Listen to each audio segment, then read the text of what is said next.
तो याद रख लीजिएगा, ये फरवरी मंथ का कंपाइलेशन होगा थ्योरी रिवीजन क्लासेस के पर्पज से इसको हम लोग स्टार्ट किए हैं। ठीक है, रिवीजन क्लास के पर्पज से इसको स्टार्ट किए हैं, तो सभी लोग शुरुआत में क्लासेस को अवश्य ज्वाइन कर लीजिएगा। चलो शुरू करते हैं। मुख्यमंत्री एतुकोली दूतीपाती योजना, आपको पता होगा, आप जो है यूपी सुपर टेट भी दीजिएगा, यूपी सुपर इतना है, यूपी सुपर इतना है, यूपी सुपर टेट भी दीजिएगा। ठीक है, आप यूपी पुलिस भी दीजिएगा, यूपी पुलिस इतना है, यूपी पुलिस भी दीजिएगा, बीपीएससी सिविल सर्विस भी दीजिएगा जो कि होने वाला है, फिर बीपीएससी टीआरई इतना, बीपीएससी टीआरई भी दीजिएगा, यूपी पीसीएस भी दीजिएगा। आपको हर जगह आपको यहाँ पे इस क्लासेस से करंट अफेयर्स आपको देखने को मिलेगा, आप उठा के देख लेना, आप उठा के देख लेना। इसमें हम लोग थ्योरी प्लस एमसीक्यू दोनों चीजों को साथ साथ में कवर करने जा रहे हैं। तो चलिए शुरुआत करते हैं आज के पहले प्रश्न की।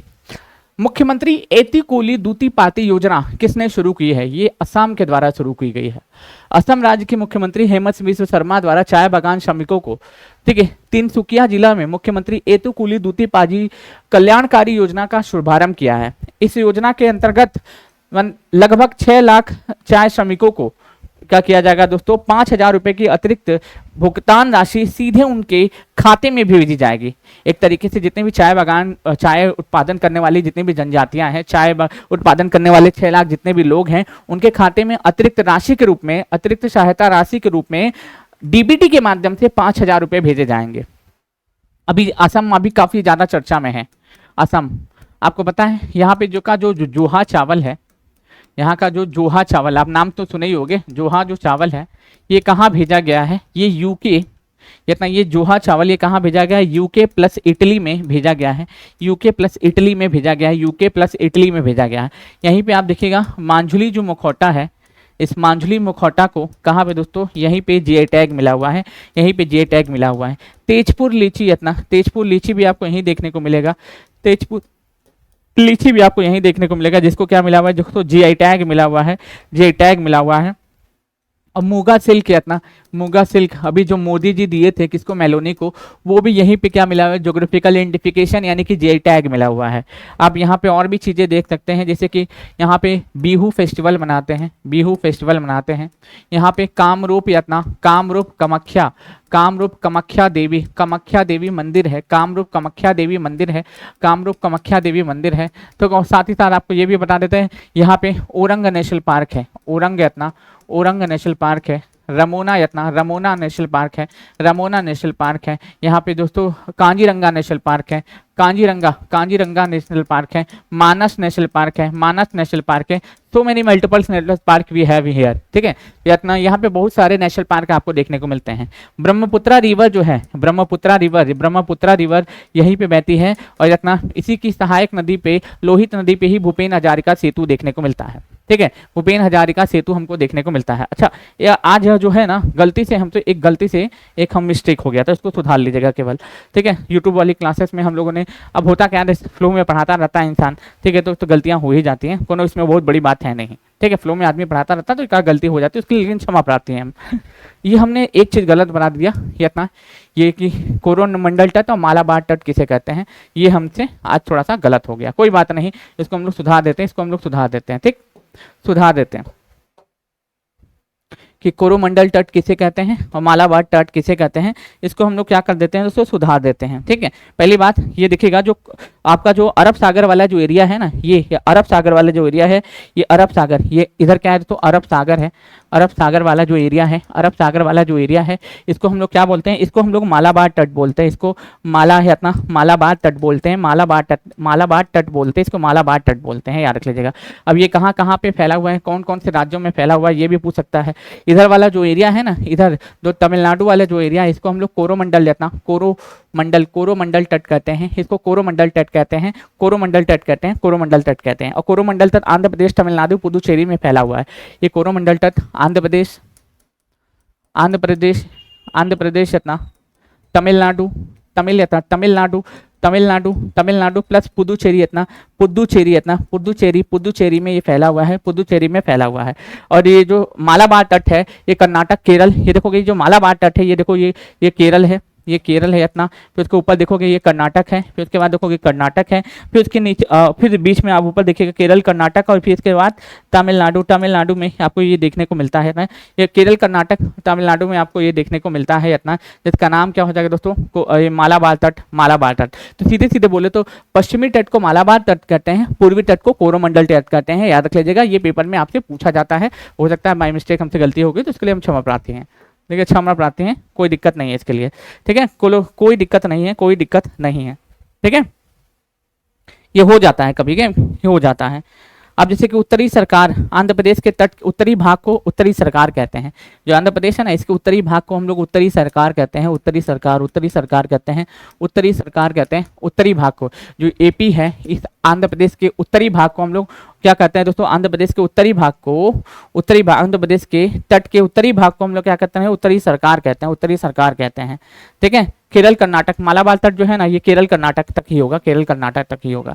सॉरी, इसको केरल कर्नाटक ही तक याद रख लीजिएगा, केरल कर्नाटक, केरल कर्नाटक तक ही याद करिएगा इसको, केरल एवं कर्नाटक तक ही इसको याद करिएगा, केरल एवं कर्नाटक तक ही इसको याद करिएगा। अब इसके ऊपर भी तो आपसे पूछ सकता है, इसके ऊपर भी तो आपसे पूछ सकता है ना भाई, ठीक है, पूछ सकता है कि नहीं, पूछ सकता है, बिल्कुल पूछ सकता है, ठीक है, बिल्कुल पूछ सकते। कोंकण तट, महाराष्ट्र और गोवा के तट को कोंकण तट कहते हैं। ये जो महाराष्ट्र है और गोवा है, इस गोवा वाले एरिया को हम लोग क्या कहते हैं, कोंकण तट कहते हैं, कोंकण तट, कोंकण तट कहते हैं, कोंकण तट कहते हैं। महाराष्ट्र और गोवा वाले जो एरिया है ना, इसको हम लोग कोंकण तट कहते हैं, कोंकण तट कहते हैं अधना, ठीक है, कोंकण तट कहते हैं। ऐसे भी पेपर में प्रश्न आते हैं, जैसे कि ये जो पूरा देख रहे हो, ये पश्चिमी घाट में ये मालाबार तट है, पूर्वी घाट में कोरोमंडल तट है, कोरोमंडल तट आंध्र प्रदेश, तमिलनाडु, पुडुचेरी में फैला हुआ है, मालाबार तट केरल और कर्नाटक में फैला हुआ है।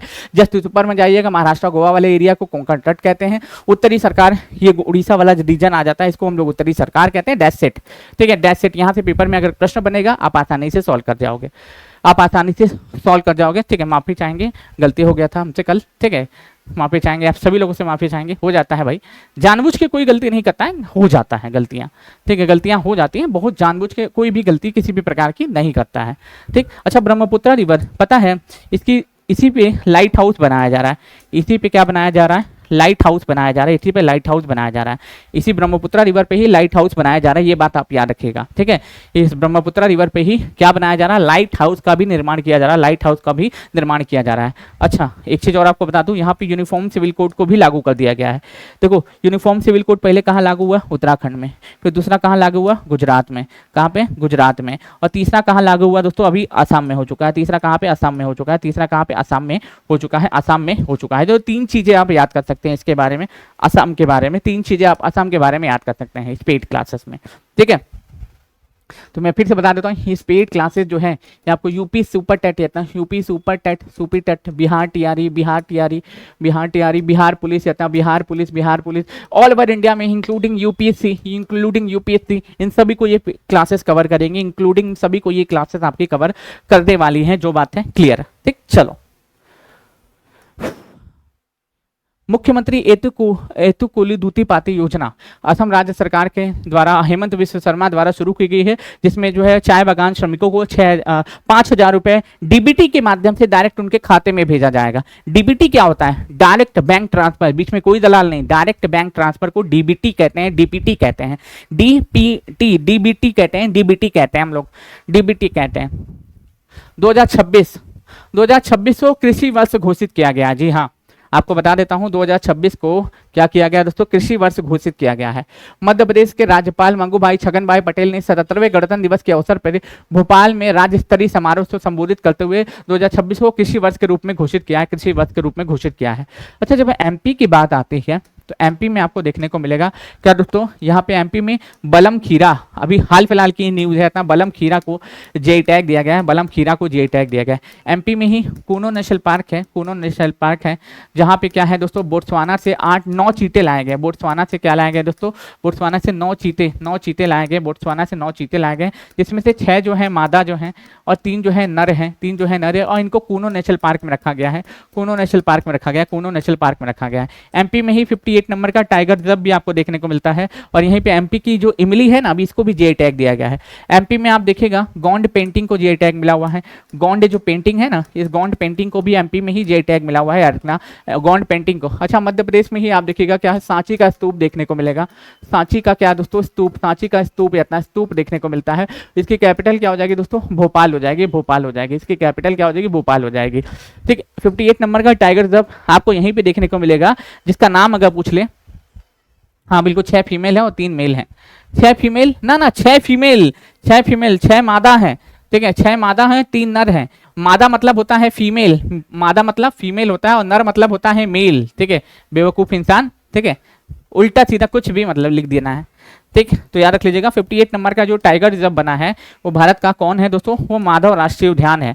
माधव राष्ट्रीय उद्यान है, माधव राष्ट्रीय उद्यान है, माधव राष्ट्रीय उद्यान है, जो कि कहाँ पड़ता है दोस्तों, ये मध्य प्रदेश में पड़ता है।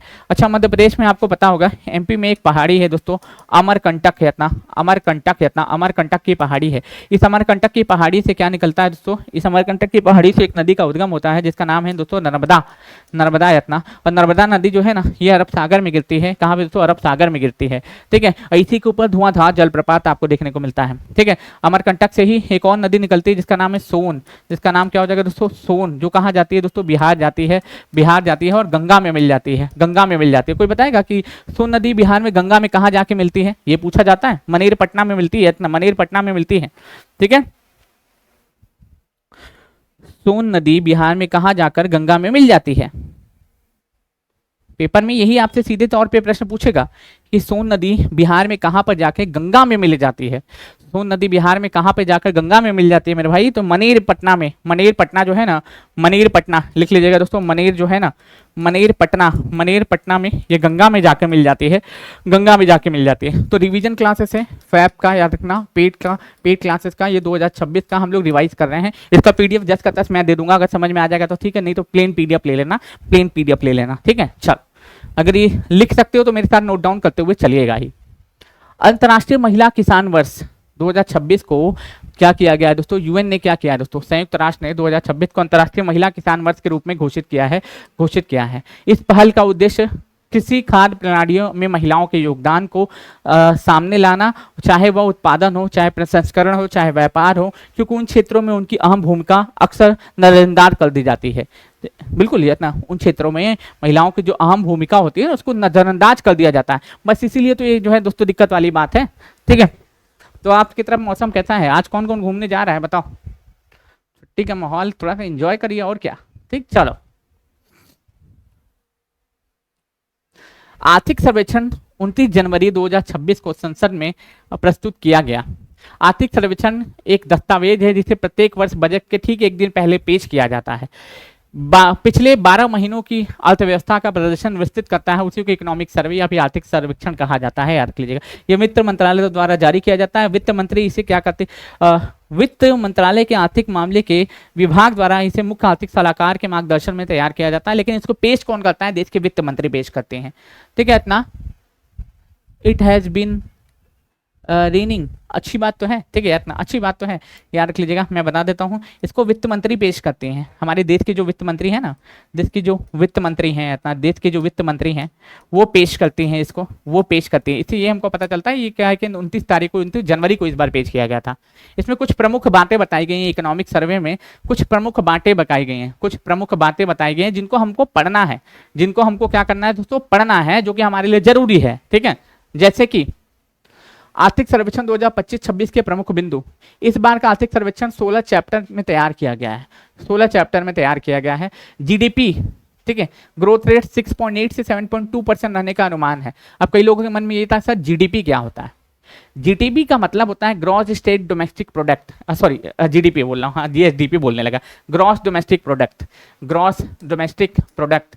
इतना जैसे किसी एक वित्तीय वर्ष के दौरान किसी एक देश की सीमा के अंतर्गत उत्पादित वस्तुओं और सेवाओं का जो अंतिम मूल्य हमको प्राप्त होता है उसी को हम लोग क्या कहते हैं, जीडीपी कहते हैं। जैसे कि एग्जांपल के तौर पे रिलायंस भी यहाँ पे काम कर रही है, वीवो भी यहाँ पे काम कर रही है, एप्पल भी यहाँ पे काम कर रही है, फिर उसके बाद देखो टाटा भी यहाँ पे भी काम कर रही है। जितना भी हमारे देश की सीमा के अंतर्गत ये कमाएंगे ना साल भर में अंतिम मूल्य मूल्य जो प्राप्त होगा उसको जीडीपी में काउंट किया जाता है, जीडीपी में काउंट किया जाता है। और इस आर्थिक सर्वेक्षण के अनुसार ग्रोथ रेट बताया गया है 6.8 से 7.2% रहने का अनुमान है। ये ज्यादा भी रह सकता है और कम भी रह सकता है, दोनों तरीके से याद रखिएगा इसको।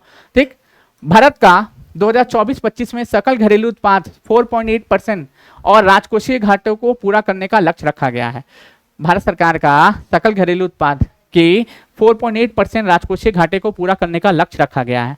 वित्त वर्ष 2025 में भारत का 825.3 बिलियन अमेरिकी डॉलर कुल निर्यात है, जो कि 6.1% की वार्षिक वृद्धि को दर्शाता है, जो कि 6.1% की वार्षिक वृद्धि दर को दर्शाता है।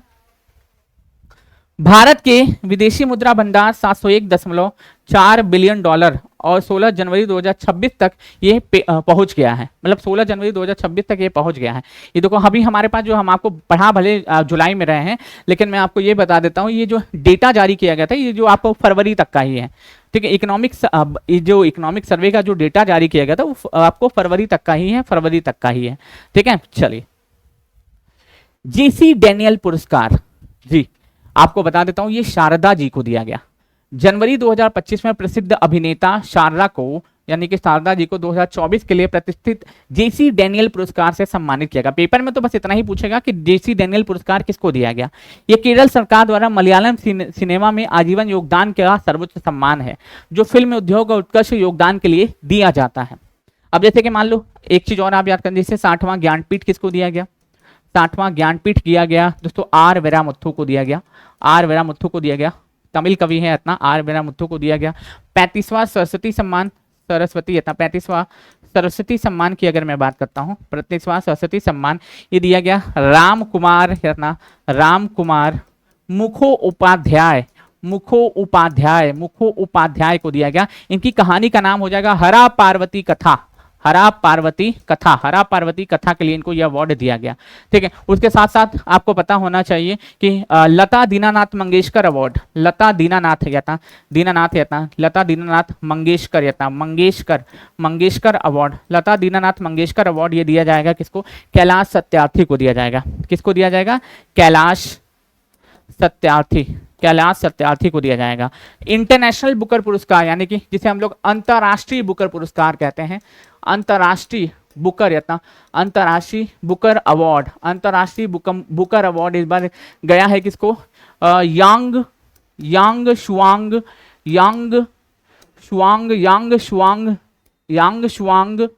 जी और लिंग किन को गया है, याद रख लीजिएगा। और ये कहाँ के हैं, ताइवान के हैं, ताइवान के हैं। और कहानी का नाम भी क्या है, ताइवान टैबलॉग हो जाएगा, ताइवान टैबलॉग हो जाएगा, ताइवान टैबलॉग हो जाएगा, ताइवान टैबलॉग हो जाएगा, ताइवान टैबलॉग हो जाएगा। अच्छा, और इसमें क्या पूछेगा, हाँ जैसे कि हिंदी भाषा का साहित्य अकेडमी अवार्ड किसको गया, हिंदी भाषा का साहित्य अकेडमी अवार्ड, साहित्य अकेडमी अवार्ड ये गया है किनको, ये गया है ममता कालिया को गया है, ममता कालिया को गया है, ममता कालिया को गया है। इनकी कहानी का नाम है जीते जी इलाहाबाद, जीते जी इलाहाबाद को गया है, जीते जी इलाहाबाद को गया है। ग्लोबल टीचर अवार्ड अगर पूछ ले कि ग्लोबल यत्ना, ये ग्लोबल टीचर अवार्ड अगर पूछ ले कि बताइए ये ग्लोबल यत्ना, ग्लोबल टीचर अवार्ड ये किसको गया है दोस्तों, ये गया है रूबल नागे को गया है। किसको, ये रूबल नागे को गया है, रूबल नागे यत्ना ये किसको गया है, रूबल नागे को गया है। अच्छा, आपसे और क्या पूछेगा, और कौन अवार्ड था, कोई और अवार्ड है तो बताइए, जो काम का है हमारे, जो काम का है। हाँ, जैसे कि इंदिरा गांधी निशस्त्रीकरण पुरस्कार, इंदिरा गांधी निशस्त्रीकरण अवार्ड ये मालूम है, अवार्ड जो है ये किसको गया, ग्रामा मार्शेल को गया, ग्रामा मार्शेल को गया। किसको ये गया, ग्रामा मार्शेल को गया, किसको गया, ये ग्रामा मार्शेल को गया।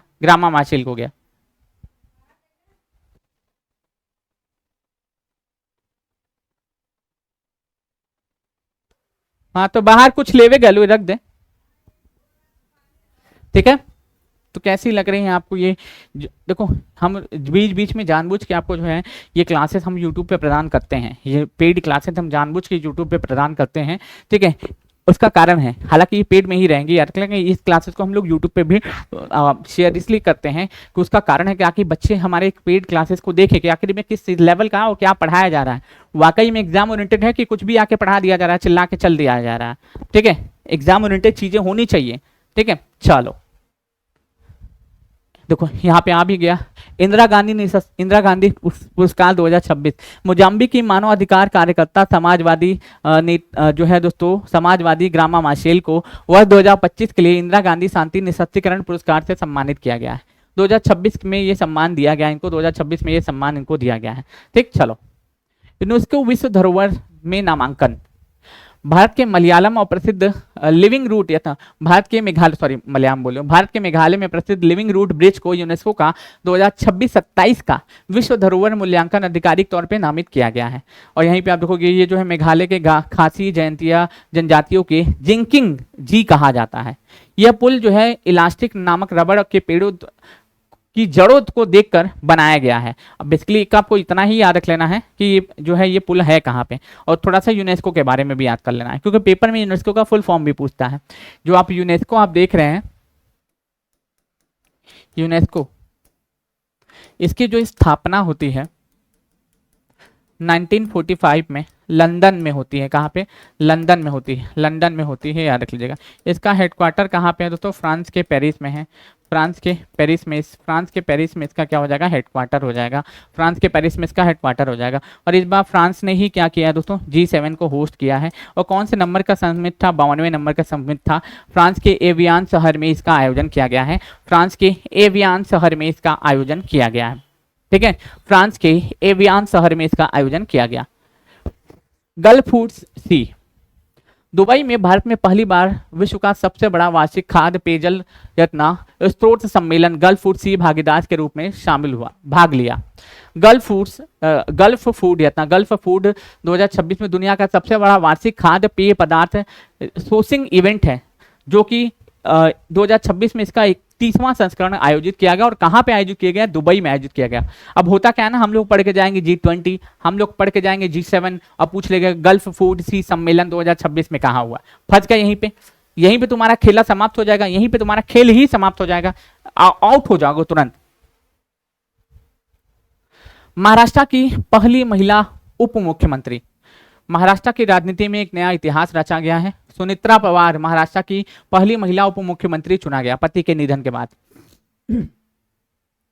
राष्ट्रवादी कांग्रेस पार्टी की एनसीपी ने उन्हें विधायक दल का नेता नियुक्त किया है, और यह निर्णय सशक्तिकरण की दिशा में एक महत्वपूर्ण कदम माना जा रहा है। कुछ नहीं है जितना सशक्तिकरण, पति मर गए बस मिल गया इनको जो है डिप्टी चीफ मिनिस्टर का पद, ऐसा कुछ की नहीं है हमारे देश के लिए जो बहुत ज्यादा इनको जो है हम इनका बहुत ज्यादा गुणगान करें, ठीक। महाराष्ट्र उप मुख्यमंत्री बनी है और पहली महिला है, पहली महिला उप मुख्यमंत्री है सुनेत्रा पवार महाराष्ट्र की। केंद्रीय बजट और निर्मला सीतारमण से जुड़े कुछ बेहद महत्वपूर्ण तथ्य। 1 फरवरी 2026 को लगातार 9वीं बार बजट पेश करने का रिकॉर्ड किसके नाम हुआ है दोस्तों? इनके पास 10 बार पेश किए कौन? मोरारजी देसाई। और ये 9वीं बार बजट पेश करने का रिकॉर्ड गया है निर्मला सीतारमण के पास, याद रख लीजिएगा। नेक्स्ट, भारतीय सेना की पहली महिला, ठीक है, अगर पूछो पहली महिला रुद्र हेलीकॉप्टर पायलट बनी, इनका नाम याद रख लीजिए कैप्टन हंसा शर्मा हो जाएगा, कैप्टन हंसा शर्मा हो जाएगा। कि भारतीय सेवा की पहली महिला पायलट जो है बनकर इतिहास रचा है इन्होंने, कैप्टन हंसा शर्मा ने, ठीक है, कैप्टन हंसा शर्मा ने है, कैप्टन हंसा शर्मा ने। अब ये आपको पहली बात याद रख लीजिएगा, रुद्र सशस्त्र हेलीकॉप्टर उड़ाने की योग्यता प्राप्त की। इसका निर्माण HAL हिंदुस्तान एरोनॉटिक्स लिमिटेड द्वारा किया गया है। यह पहली स्वदेशी शस्त्र हमलावर हेलीकॉप्टर है। किसके बारे में बात कर रहा हूँ? रुद्र हेलीकॉप्टर। HAL ने इसको बनाया है, हिंदुस्तान एरोनॉटिक्स लिमिटेड के द्वारा क्या किया गया है दोस्तों? ये जो है आपको जो है क्या हेलीकॉप्टर बनाया गया है, ये हेलीकॉप्टर बनाया गया है। रक्षा क्षेत्र में महिलाओं की भागीदारी और लगातार बढ़ रही है। कैप्टन हंसा शर्मा भारतीय सेना की पहली महिला रुद्र पायलट बनी है, जो रुद्र भारत का पहला स्वदेशी सशस्त्र हेलीकॉप्टर है। रुद्र भारत का पहला स्वदेशी सशस्त्र हेलीकॉप्टर है अपना हेलीकॉप्टर है। सभी लोगों को बता देते हैं। यूनेस्को टेंटेटिव लिस्ट में उड़ीसा के बौद्ध मठ हुए शामिल। जी हाँ, आपको बता देता हूँ उड़ीसा में अनाज एटीएम भी ओपन किया गया है। उड़ीसा में आप देखिएगा, उड़ीसा में आपको शायद पता ना हो तो बता देता हूँ, यहाँ पे अनाज एटीएम, ग्रेन एटीएम जिसको हम लोग बोलते हैं, अनाज एटीएम ओपन किया गया है। हैदराबाद में आप देखिएगा, हैदराबाद में तो हैदराबाद में गोल्ड एटीएम ओपन किया गया है। गुरुग्राम में जो है दोस्तों एलपीजी एटीएम जो है दोस्तों ओपन किया गया है। एलपीजी एटीएम ओपन किया गया है, ठीक है, एलपीजी एटीएम ओपन किया गया है। रुक जाइएगा बस 1 मिनट।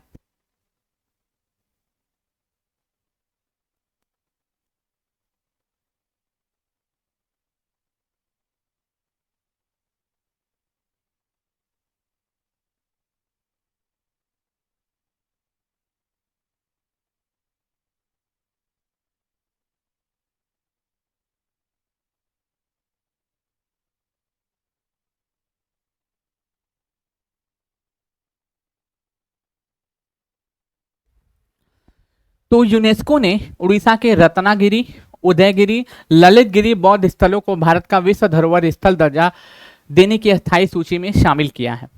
यह स्थल डायमंड ट्रायंगल के रूप में जाना जाता है, डायमंड ट्रायंगल के रूप में जाना जाता है। यह उड़ीसा के जहाजपुर और कटक जिले में स्थित है। धार्मिक महोत्सव में माना जाता है कि इन स्थलों में बौद्ध धर्म के तीनों प्रमुख समुदाय हीनयान, महायान और वज्रयान का प्रचार हुआ था, ऐसा माना जाता है, ऐसा माना जाता है ना, ऐसा कहा जाता है इसके बारे में, ऐसा माना जाता है इसके बारे में। उड़ीसा के बारे में अगर मैं बात करता हूँ, उड़ीसा यहाँ पे बाली उत्सव मनाया जाता है, बाली उत्सव मनाया जाता है। रथ यात्रा उत्सव मनाया जाता है, रथ यात्रा उत्सव मनाया जाता है। यहाँ पे आप देखिएगा उत्कल फेस्टिवल मनाया जाता है, उत्कल महोत्सव मनाया जाता है। उड़ीसा का जो स्थापना दिवस होता है ना, 1 अप्रैल 1936 को ये जो है उड़ीसा बिहार से पृथक होता है। इस दिवस को हम लोग उत्कल दिवस के रूप में भी सेलिब्रेट करते हैं। इस दिवस को हम लोग उत्कल दिवस के रूप में भी हम लोग सेलिब्रेट करते हैं, उत्कल दिवस के रूप में सेलिब्रेट करते हैं। अरे चिंता नहीं करिए, अभी थ्योरी चल रहा है ना, फिर एमसीक्यू भी आएगा। अभी थ्योरी चल रहा है तो एमसीक्यू भी आएगा, उसके लिए नहीं सोचना है। थ्योरी चल रहा है तो हमारा एमसीक्यू भी आएगा, चिंता नहीं करिए, ठीक है। चलो,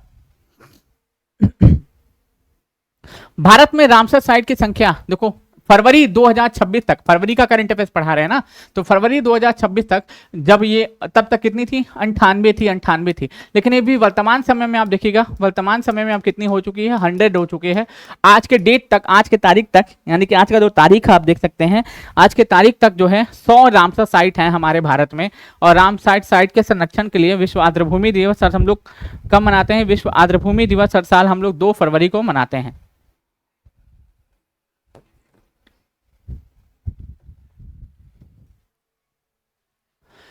अब ये 2 आर्द्रभूमि देखो, एक है पटना पक्षी विहार जो कहाँ पे, एटा में पड़ता है उत्तर प्रदेश में, एक था छरी डांड जो कि गुजरात में पड़ता है। ये 2 नए रामसर साइट शामिल किए जाने के बाद हमारे भारत में फरवरी 2026 तक रामसर साइट की संख्या 98 थी।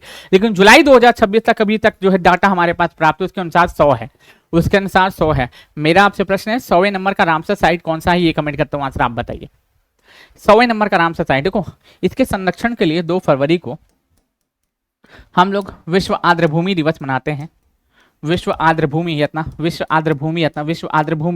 दिवस मनाते हैं, विश्व आर्द्रभूमि दिवस मनाते हैं। इस बार की मैं आपसे थीम जानना चाहूंगा कि विश्व आर्द्रभूमि दिवस 2026 की थीम क्या है, बताइए।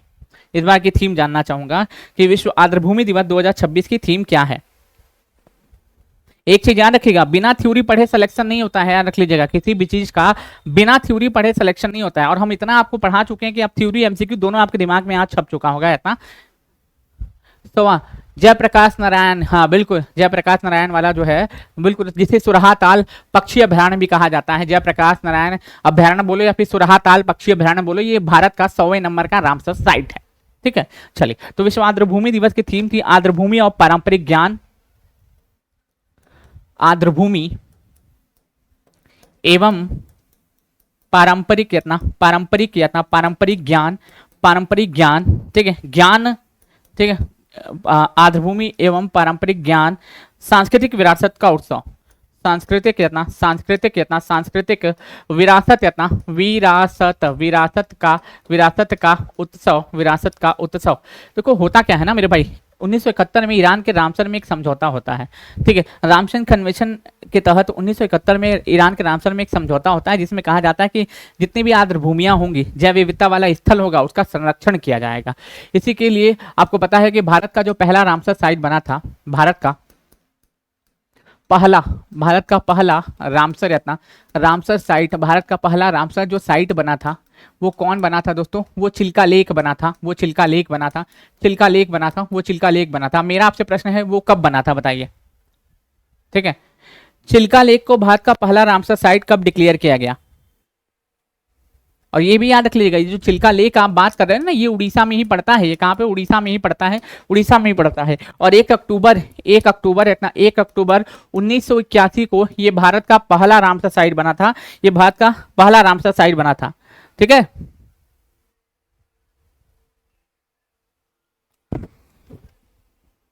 एक अक्टूबर 1981 को रामसर साइट घोषित किया गया।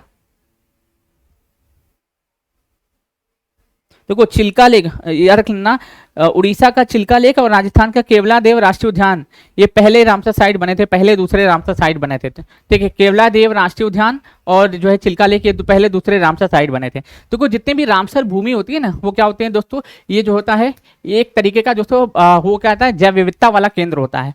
बहुत ज्यादा यहाँ पे जैव विविधता पाई जाती है। जैसे कि एग्जाम्पल के तौर पर आपको बता दूं, इसमें से मीथेन गैस का उत्सर्जन होता है। और जितने भी रामसर भूमि होते हैं इसे पृथ्वी का किडनी कहते हैं, इसे पृथ्वी का किडनी कहते हैं, पृथ्वी का किडनी कहते हैं।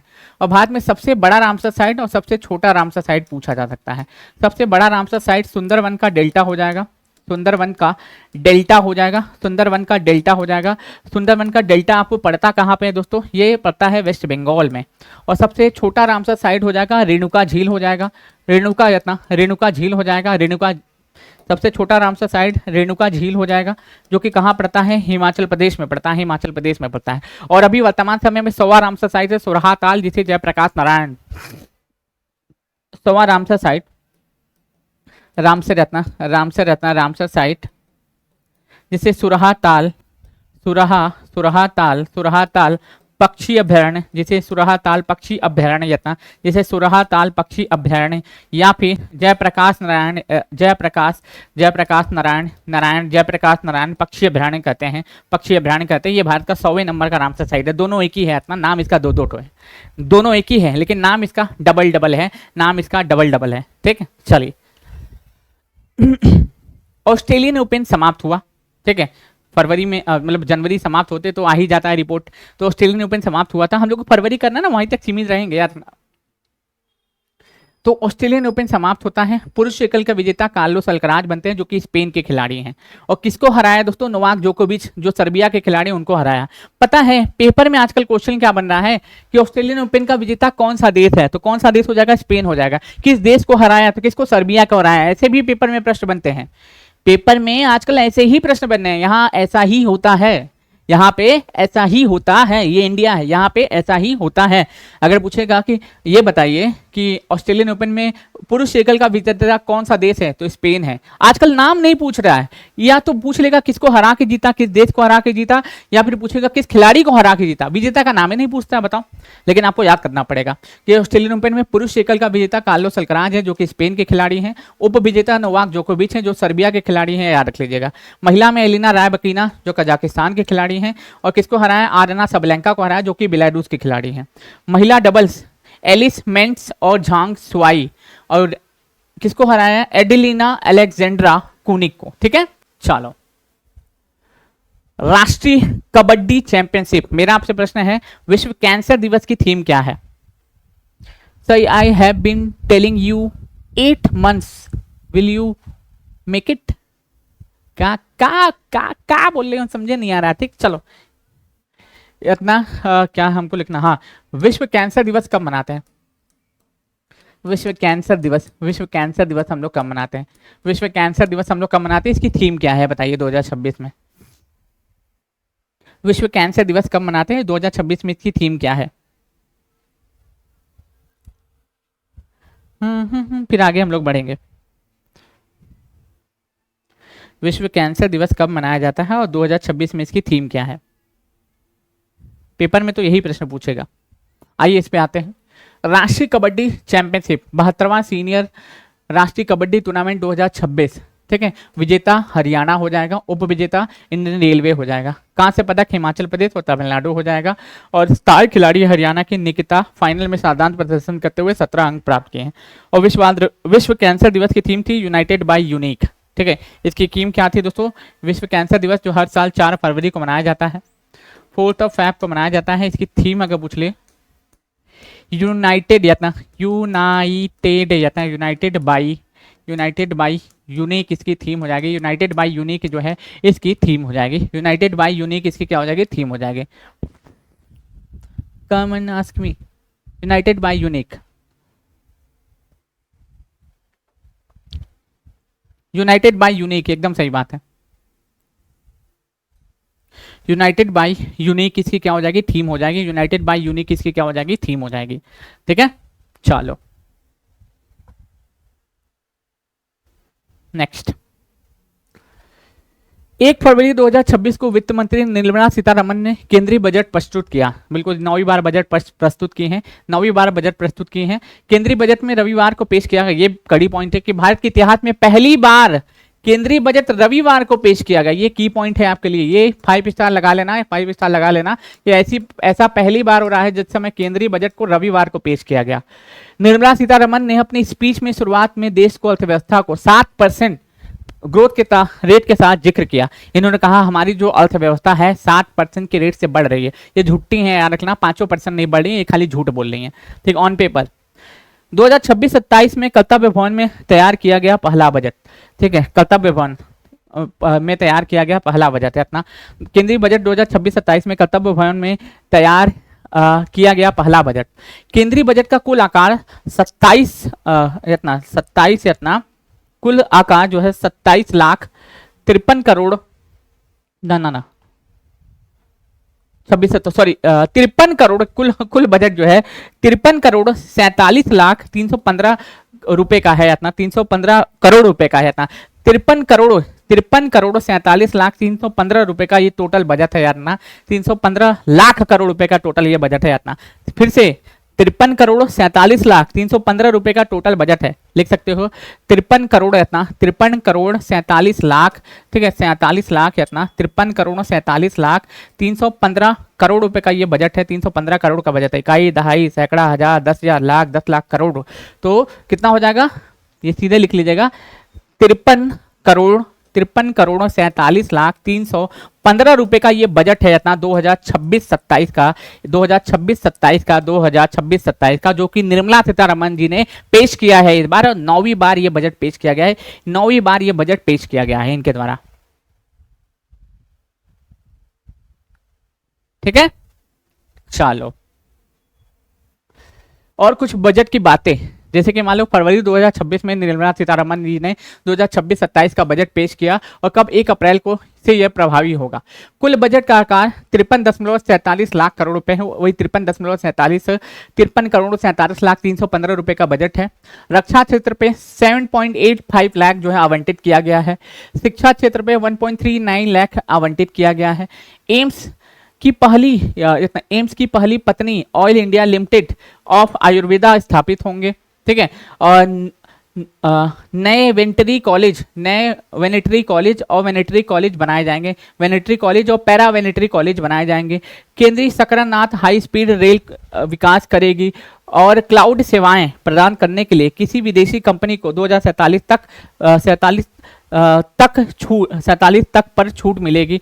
वस्त्र के क्षेत्र में एकीकृत कार्यक्रम योजना का विस्तार किया जाएगा और हथकरघा हस्तशिल्प टैक्स में एक समान यानी कि एक समर्थ 2.0 महात्मा गांधी रोजगार गारंटी योजना पे भी सरकार जो है पैसा खर्च करेगी। और वैसे भी जो है वीजी राम जी विधेयक के तहत अब जो 100 दिन की जगह 125 दिन का रोजगार मिलता है, 100 दिन की जगह 125 दिन का रोजगार दिया जाता है।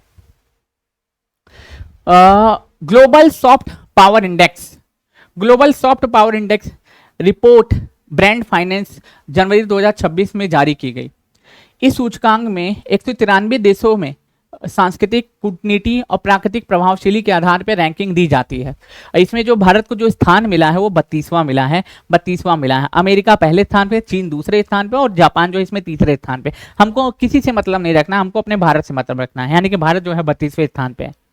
चलो, 68वां ग्रैमी अवार्ड आध्यात्मिक गुरु द्वारा दलाई लाकामो पूर्वोत्तर रेडियो बुक स्टूडियो, ठीक है। तो फिलहाल आप देख सकते हो टोलिंग रीडिंग की श्रेणी में दिया गया।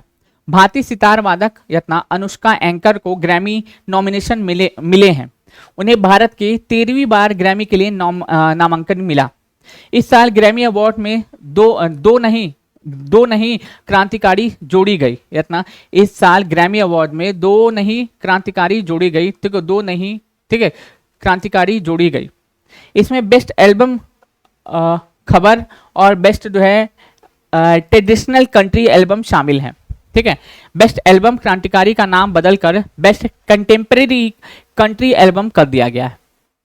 अब इसमें कुछ विजेता, ये ग्रैमी अवार्ड है इतना, ये म्यूजिक से संबंधित है, ग्रैमी अवार्ड है इतना। अगर पूछे ये म्यूजिक से संबंधित अवार्ड है, म्यूजिक से संबंधित अवार्ड है। एल्बम ऑफ द ईयर किसको मिला है दोस्तों? बैड बनी को। हमारे लिए बस यही काम का है, बस ग्रैमी अवार्ड में एल्बम ऑफ द ईयर पुरस्कार किसको मिला? बैड बनी को मिला। Record of the year Kennedy Lamar को मिला। उतना जरूरी है नहीं, हमारे लिए जरूरी कौन सा है दोस्तों? बस एक ही है, ठीक है, एक ही हमारे लिए जरूरी है कि album of the year Grammy में किसको मिला दोस्तों? बैड बनी को मिला। इससे ज्यादा इसमें आपको पढ़ना भी नहीं है। आदमपुर हवाई अड्डे का नाम चेंज कर दिया गया है। जी हाँ, आदमपुर हवाई अड्डे का नाम बदल के श्री गुरु रविदास महाराज जी हवाई अड्डा कर दिया गया। पंजाब के जलंधर में स्थित आदमपुर हवाई अड्डे का नाम बदल के श्री गुरु रविदास महाराज जी हवाई अड्डा कर दिया गया है।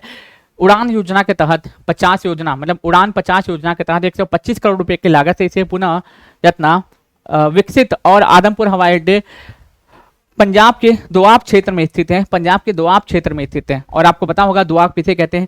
दो नदियों के बीच का जो क्षेत्र होता है, जो फर्टाइल भूमि होती है ना, उसको हम लोग दोआब कहते हैं। उसको हम लोग क्या कहते हैं? दोआब कहते हैं। दो नदियों के बीच का जो फर्टाइल जो भूमि होता है ना, उसको हम लोग किस नाम से जानते हैं? उसको हम लोग दोआब के नाम से जानते हैं। उसको हम लोग किस नाम से जानते हैं मेरे भाई? दोआब के नाम से जानते हैं, ठीक। चलो, काफी फर्टाइल भूमि होती है वो। प्रो रेसलिंग लीग का खिताब किसने जीता? हरियाणा थंडर्स ने जीता। हरियाणा थंडर्स ने दिल्ली दबंग वॉरियर्स के खिलाफ फाइनल मुकाबले में जीत दर्ज की है और इस बार का टाइटल जीत लिया है। ऑस्ट्रेलियन ओपन, ये पूरा लिस्ट मैंने ऑलरेडी बता दिया है, बस आप इससे ज्यादा पढ़ाने वाले भी नहीं है, ठीक है। हाँ, ये जरूरी है आपके लिए। हालांकि इस क्लासेस में कुछ भी आप छोड़ नहीं सकते, जो बात है क्लियरिटी के साथ बोल रहा हूँ। ये ऑलरेडी मंथली कंपाइलेशन है, रिवीजन पर्पज से क्लासेस चलाई जा रही हैं। ऑलरेडी मंथ वाइज 4 पार्ट में हम लोग कवर कर चुके हैं। अब एक पार्ट में रिवीजन के तौर पे आपको क्लासेस चला रहे हैं, तो जाहिर सी बात है आपको कुछ भी छोड़ना नहीं है। दूसरा, 39वां सूरजकुंड शिल्प मेला, ये मालूम है हरियाणा में आयोजित किया जाता है, फरीदाबाद में। तो याद रखना 1 से 15 फरवरी तक आयोजन किया गया। फरीदाबाद हरियाणा में इसका आयोजन किया जाता है। भागीदार देश कौन हो जाएगा? मिस्र हो जाएगा, ठीक है। और थीम स्टेट जो है ये कौन हो जाएंगे दोस्तों? थीम स्टेट जो है आई थिंक उत्तर प्रदेश और मेघालय हो जाएंगे। बताइए तो जरा, बताइए जरा। 39वां सूरजकुंड मेला में कौन कौन से राज्य जो है थीम राज्य थे?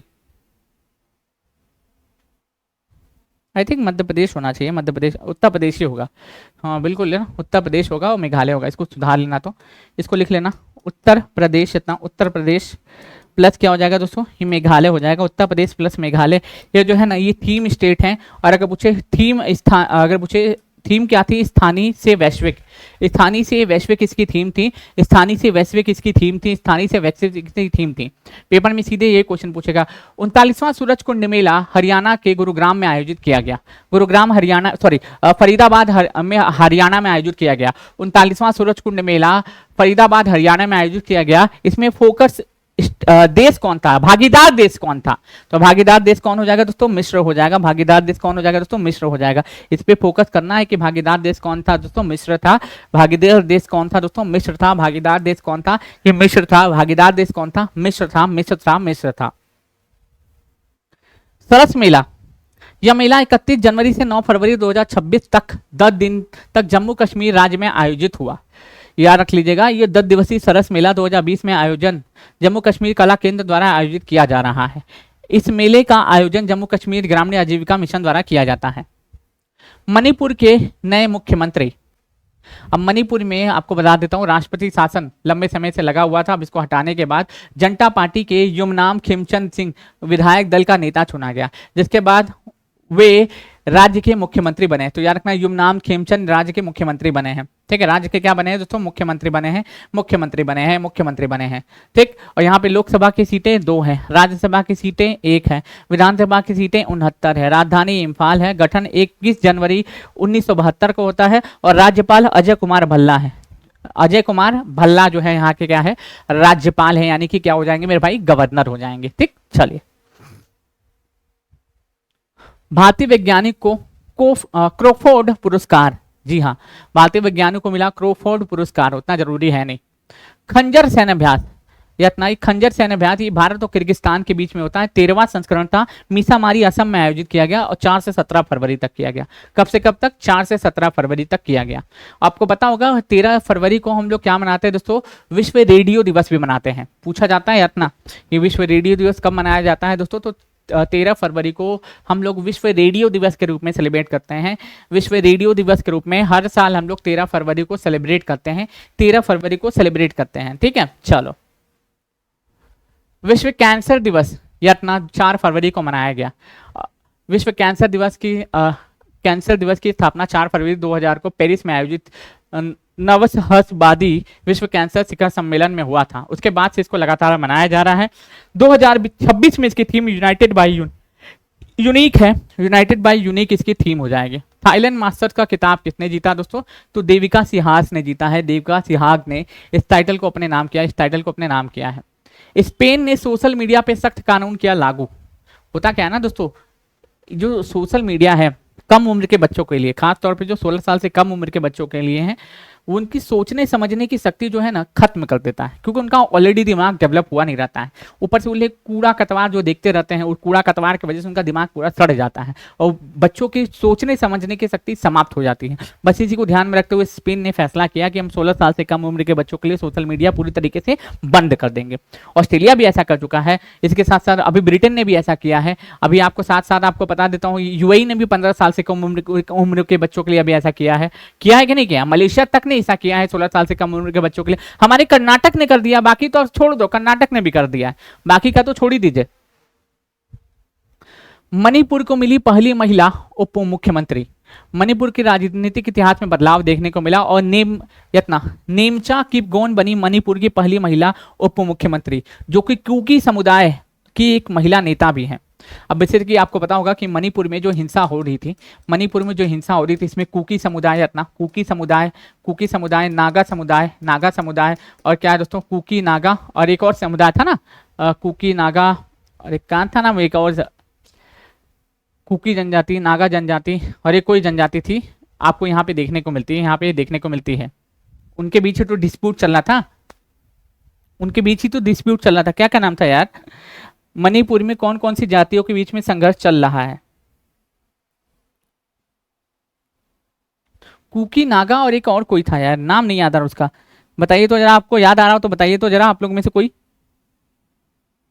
मैतई, हाँ बोल तो रहे। एक और जनजाति थी। हेलो हेलो हेलो, ठीक है, हेलो रंजीत कुमार जी, यादव गर्ल जी, हेलो सभी को प्रणाम, सभी को नमस्कार।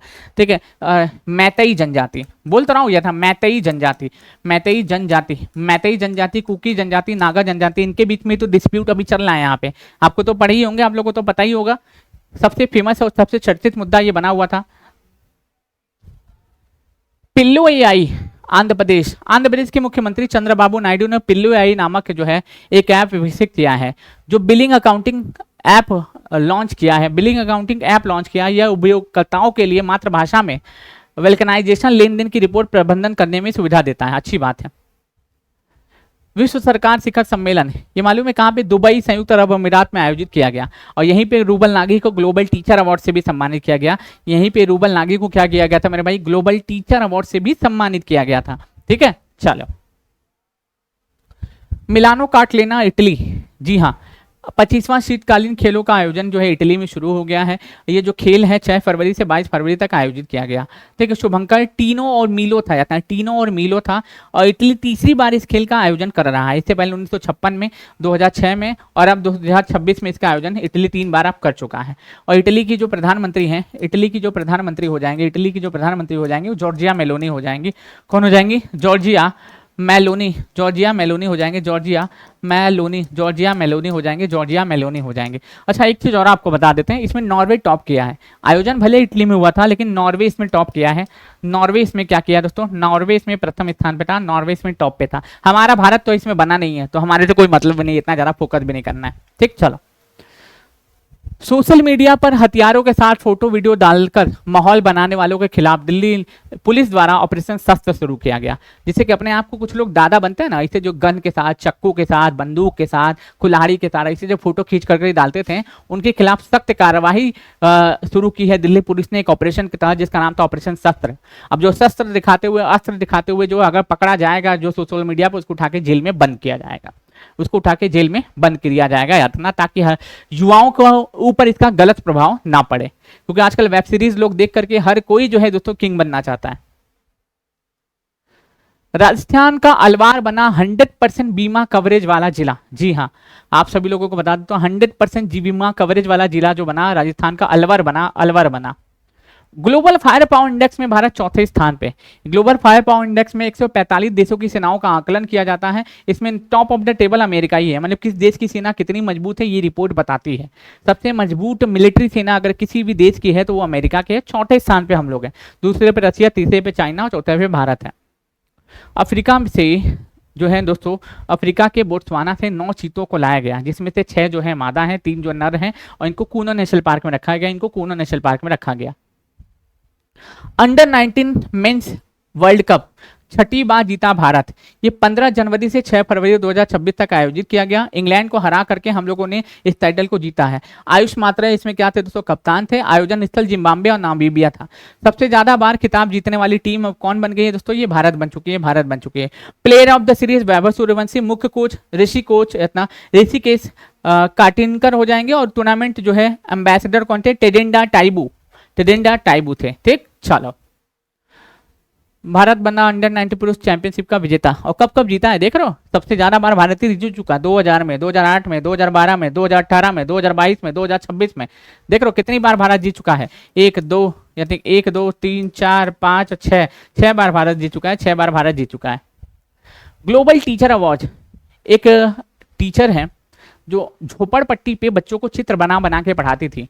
अब उनको क्या दिया गया? ग्लोबल टीचर अवार्ड दिया गया, ग्लोबल टीचर अवार्ड दिया गया, ग्लोबल लेवल पे टीचर का अवार्ड दिया गया। इनका नाम था रूबल नागी, और अब साथ में 8 करोड़ रुपया भी दिया गया, साथ में 8 करोड़ रुपया भी दिया गया इतना ग्लोबल टीचर अवार्ड के साथ साथ।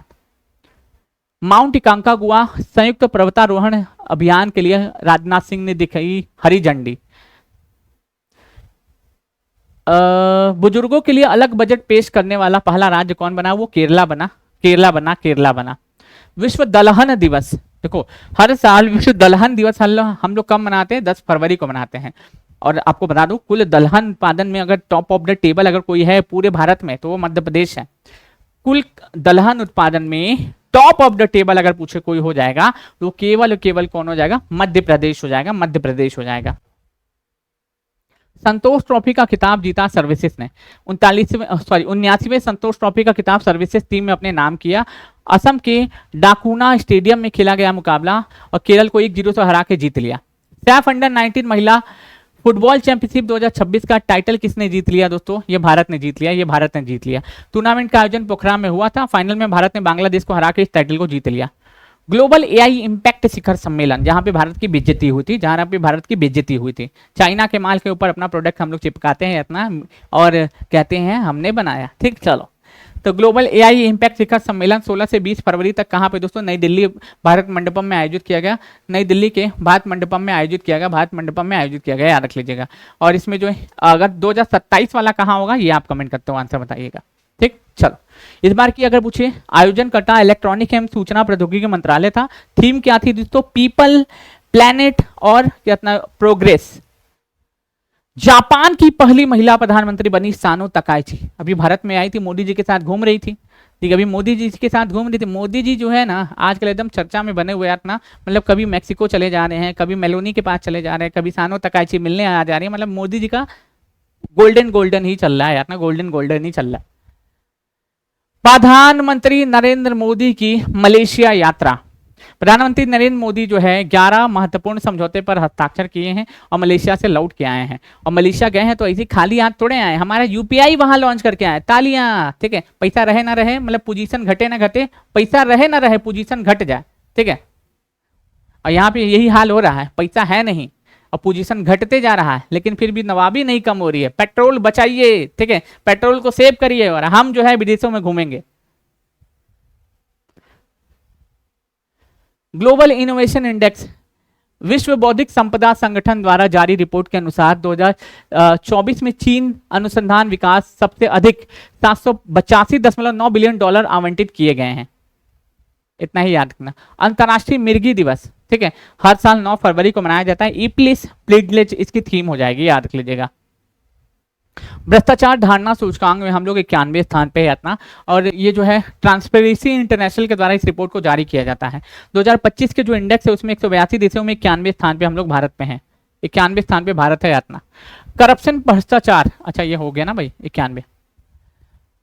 अंतर्राष्ट्रीय ओलंपिक्स की नई नियुक्ति, फरवरी 2026 में जुआन एंटीनियो समरंजस को लगातार दूसरे वर्ष 4 वर्ष के लिए अंतर्राष्ट्रीय ओलंपिक समिति का उपाध्यक्ष चुना गया। अध्यक्ष तो कुछ क्रिस्टी कोवेंट्री हैं, और एंटोनियो समरंजस को, जुबान एंटोनियो समरंजस को इंटरनेशनल ओलंपिक कमेटी का उपाध्यक्ष अपॉइंट किया गया। क्या किया गया है? उपाध्यक्ष अपॉइंट किया गया। ठीक है, चलो।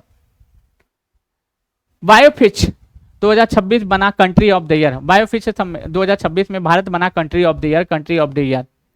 भारतीय नौसेना का मिलान सैन्य अभ्यास का 13वां संस्करण विशाखापट्टनम में शुरू हुआ। ये 15 फरवरी से 25 फरवरी तक इसका आयोजन किया गया और आंध्र प्रदेश के पूर्वी नौसेना कमान तत्वाधान से इसको शुरू किया गया। 13वां संस्करण था और ये मल्टी नेशन सैन्य अभ्यास है, कोई एक देश इसमें नहीं रहता है, मल्टीपल कंट्रीज आते हैं इसमें सैन्य अभ्यास करते हैं और फिर निकल लेते हैं यहाँ से, निकल लेते हैं यहाँ से। अमेरिका, रूस, दक्षिण अफ्रीका जैसे कई देश इसमें पार्टिसिपेट किए हैं। ब्रिक्स शेरपा, देखो ब्रिक्स की मेजबानी इस बार 18वीं जो है वो भारत कर रहा है। जो ब्रिक्स आप देख रहे हो, ये ब्रिक्स जाता, ब्रिक्स की जो 18वीं जो बैठक हो रही है, 18वीं जो बैठक हो रही है वो कौन कर रहा है? मेजबानी भारत कर रहा है। और ये भारत में शेरपा की बैठक, भारत की अध्यक्षता में दिल्ली में ब्रिक्स के शेरपाओं की बैठक का आयोजन किया गया। और भारत के जो शेरपा है ब्रिक्स के लिए वो कौन है दोस्तों? सुधाकर दलीला है, सुधाकर दलीला है। भारत चौथी बार ब्रिक्स की मेजबानी करेगा। 2012, 2016, 2021 के बाद 2026 में भारत जो है 2026 में भारत जो है इसकी चौथी बार मेजबानी कर रहा है। इसमें टोटल देशों की संख्या वर्तमान समय में 10 है। टोटल देशों की संख्या वर्तमान समय में 10 है। अब पेपर में यही पूछेगा कौन सा देश नहीं है, तो 10 याद करना पड़ेगा, मजबूरी है तुम्हारा। ठीक है, मजबूरी, मजबूरी का नाम जो है ब्रिक्स। ब्राजील, रूस, इंडिया, चीन, दक्षिण अफ्रीका, ईरान, इथोपिया, मिस्र, यूएई, इंडोनेशिया। लास्ट जो जुड़ा है वो इंडोनेशिया 2025 में जुड़ा है। टोटल इसमें देशों की संख्या कितनी है दोस्तों? 10 है। और 11वां जो है सऊदी अरब इसमें मेंबर बनेगा। जब इसकी बैठक का आयोजन अभी इस बार किया जाएगा, अभी किया नहीं गया है, किया जाएगा। मेन समिट का आयोजन अभी जब किया जाएगा उसमें जो 11वां कंट्री बनेगा वो क्या बनेगा? सऊदी अरब बनेगा, सऊदी अरब बनेगा, सऊदी अरब बनेगा। जब बनेगा तब बनेगा, अभी तो 10 ही है, जब बनेगा तब बनेगा। ठीक, चलो। थीम क्या था इस बार का? निखलापन, नवसंहार, नवा शहर, सहयोग, स्थिरता का निर्माण और वैश्विक सहयोग और विकास पर चर्चा। महिला शांति सुरक्षा सूचकांक, महिला शांति सुरक्षा सूचकांक में भारत 131वें स्थान पे, भारत 131वें स्थान पे, टॉप पे डेनमार्क है। 100% दृष्टिबाधित महिला सिविल जज बनी थान्या नाथंग सिंह बनी है, थान्या नाथंग सिंह बनी है, थान्या नाथंग सिंह बनी है। विश्व रेडियो दिवस हर साल कब मनाया जाता है? 13 फरवरी को। यूनेस्को द्वारा इससे मान्यता प्राप्त है। और इस बार की थीम क्या थी इसकी? Radio and artificial intelligence.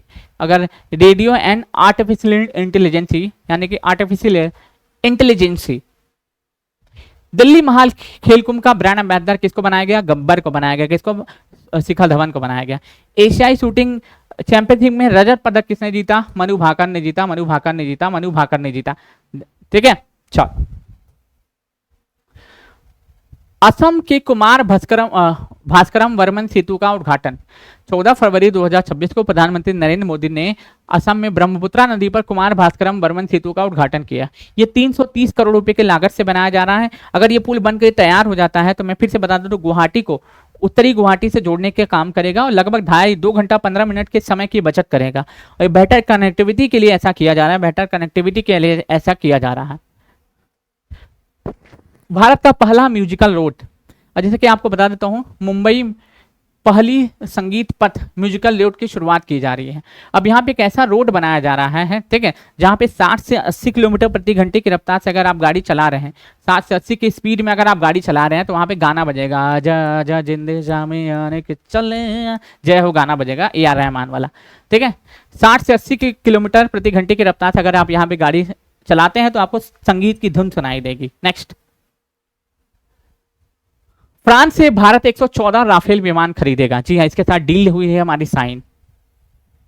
Mia Motley Barbados की फिर से बनी क्या दोस्तों, या क्या बनी है दोस्तों? प्रधानमंत्री बनी है और लगातार तीसरी बार प्रधानमंत्री बने हैं। मिया मोटली लगातार तीसरी बार प्रधानमंत्री बनी है।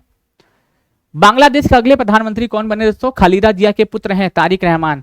बांग्लादेश के अगले जो प्रधानमंत्री बने हैं वो कौन है दोस्तों? तारिक रहमान है, जो कि खालिदा जिया के पुत्र हैं। इतना जिनके किनके पुत्र हैं दोस्तों? खालिदा जिया के पुत्र हैं, ये खालिदा जिया के पुत्र हैं।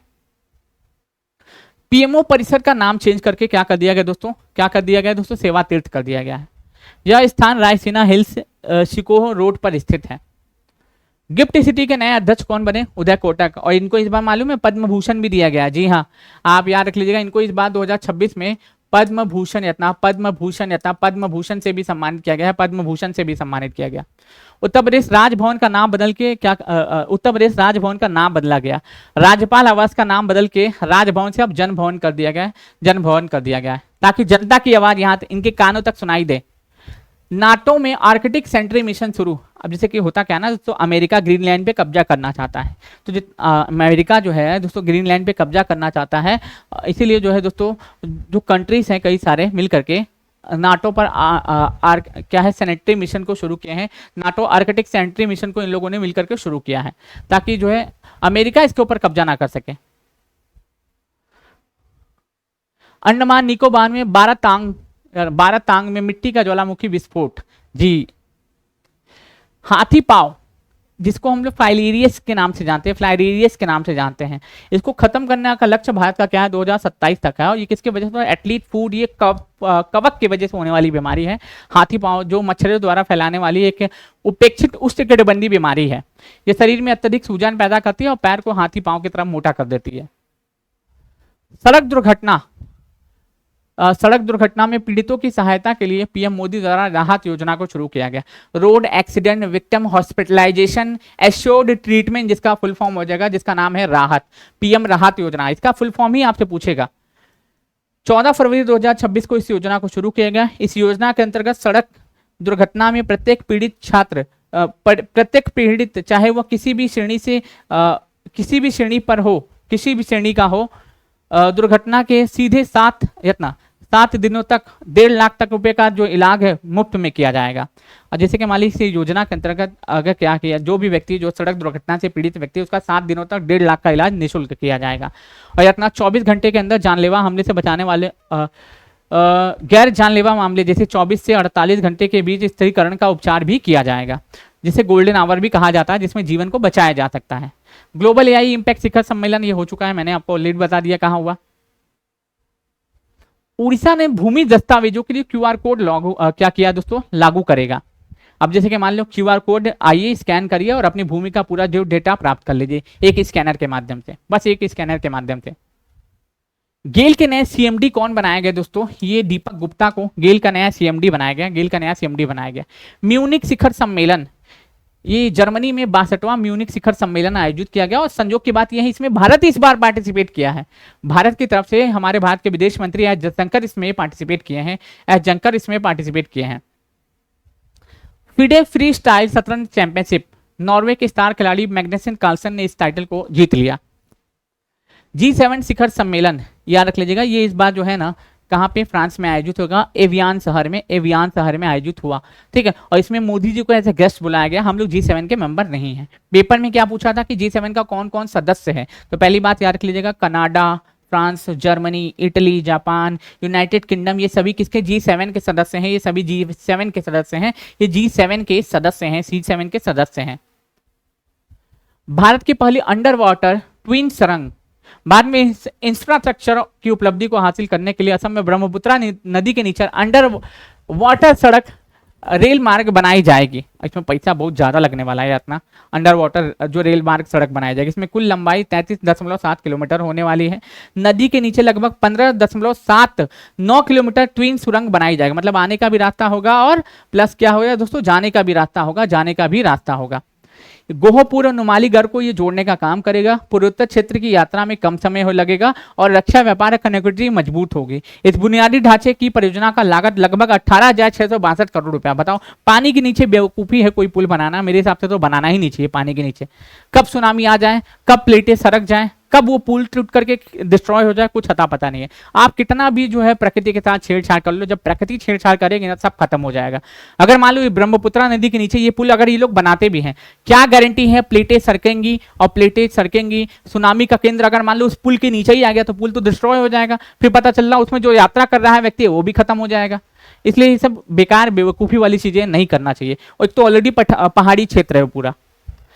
BBC sports women of the year Smriti Mandhana को चुना गया, ठीक है। BBC sports women of the year Smriti Mandhana को चुना गया। BBC Indian player of the year Vidya Deshmukh को चुना गया। BBC para sports women of the year Preeti Paul को चुना गया। और BBC lifetime achievement award के लिए अंजलि भागवत को चुना गया। राशिद खान ने 700 विकेट लेने वाले पहले गेंदबाज बने। जी हाँ, T20 क्रिकेट में 700 विकेट लेने वाले पहले गेंदबाज अगर कोई बने हैं, उनका नाम राशिद खान हो जाएगा।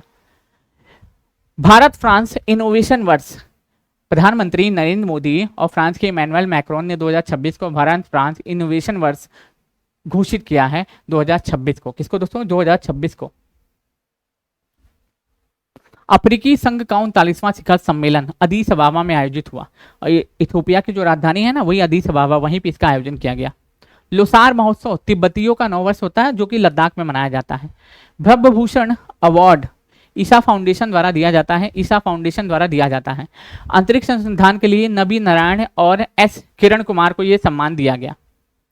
असम सरकार ने चाय जनजातियों को 3% आरक्षण देने की घोषणा की है, मतलब सरकारी जो नौकरी होगी उसमें 3% आरक्षण देने की घोषणा की है इन्होंने चाय जनजातियों को। बिहार बना नक्सल मुक्त राज्य, अपने खुद से ही इसने डिक्लेयर किया है। ग्लोबल एआई इंपैक्ट शिखर सम्मेलन की मेजबानी 2027 में कौन करेगा, स्विट्जरलैंड करेगा। 26 में कौन किया, भारत किया। यूरोप के नीदरलैंड राजनीतिक बदलाव के बाद रॉब जेटन यहाँ के प्रधानमंत्री बने हैं। शपथ ग्रहण 38 वर्ष की आयु में इन्होंने पद संभाला है। वो डेमोक्रेटिक पार्टी D66 पार्टी से जुड़े हुए, डेमोक्रेटिक D6 पार्टी से जुड़े हुए हैं। वो खुले तौर पे पहले समलैंगिक पुरुष प्रधानमंत्री हैं, सोचो। नीदरलैंड यूरोप महाद्वीप का एक प्रमुख देश है जिसकी राजधानी एम्स्टर्डम है और हीरो। भारत का जनजाति मुक्त गांव बना दोस्तों, कौन दोस्तों, आप नाम सुने होंगे, सौंदला का नाम सुने होंगे। पहला जाति मुक्त गांव बना महाराष्ट्र का सौंदला पहला जाति मुक्त गांव बना। यहाँ पे कोई भी अपने नाम के आगे टाइटल शब्द का उपयोग नहीं करता। वज्र प्रहार सैन्याभ्यास, ये भारत प्लस यूएसए के बीच में होता है। और इस बार कौन सा 16वां संस्करण था, हिमाचल प्रदेश में आयोजित किया गया। बाफ्टा फिल्म फेस्टिवल अवार्ड, जी हाँ, इसमें सबसे लोकप्रिय जो फिल्म रही, बेस्ट फिल्म जो रही वो कौन थी दोस्तों, वन बैटल आफ्टर अनदर। और प्रतिष्ठित भारतीय फिल्म, जैसे भारतीय मणिपुरी फिल्म को एक अवार्ड दिया गया सर्वश्रेष्ठ बाल एवं पारिवारिक फिल्म का अवार्ड किसने जीता है दोस्तों? ये किसने? बुंग ने जीता है। किसने जीता है दोस्तों? बुंग ने जीता है। किसने जीता है? बुंग ने जीता है। बुंग ने जीता है। बुंग ने जीता है। बुंग ने जीता है। बुंग ने जीता है। और इस मूवी का नाम क्या हो जाएगा दोस्तों? मणिपुरी भाषा में बनी हुई फिल्म है जिसे प्रतिष्ठित ब्रिटिश अकेडमी अवार्ड जीता है, जिसका नाम बुंग हो जाएगा। इसका नाम बुंग हो जाएगा। इसकी जो निर्देशक लक्ष्मी प्रिया हो जाएंगी और फरहान अख्तर, रितेश सांगवानी, एकमात्र भारतीय नामांकित फिल्म थी जिसने अवार्ड भी जीता। केरल राज्य का नाम बदल के अब केरलम कर दिया गया। आर्टिकल नंबर 3 के तहत नाम परिवर्तित किया गया। नीति आयोग की जो नई सीईओ बनी है उनका नाम हो जाएगा निधि छिप्पर। ठीक है, अशोक कुमार लाहिड़ी जो है ना वो कौन बने? कमेंट करते हो आंसर आप बताइएगा। ये नीति आयोग कब बनता है? तो 1 जनवरी 2015 को नीति आयोग की स्थापना होती है। योजना आयोग को समाप्त करके बनाया जाता है। @ 2047 का नाम से आप लोग इसको जानते भी होंगे और इसके बारे में पढ़े भी होंगे। भारतीय सेना ने ऑपरेशन हिम राहत शुरू किया। सिक्किम में भारी बर्फबारी में लोगों को फंसे हुए भारतीयों को निकालने के लिए एक ऑपरेशन शुरू किया गया जिसका नाम था ऑपरेशन हिम राहत। आरबीआई का दूसरा डेटा सेंटर भुवनेश्वर में खुलेगा। सचिन तेंदुलकर वैश्विक सुरक्षा चैंपियन अपॉइंट किया गया।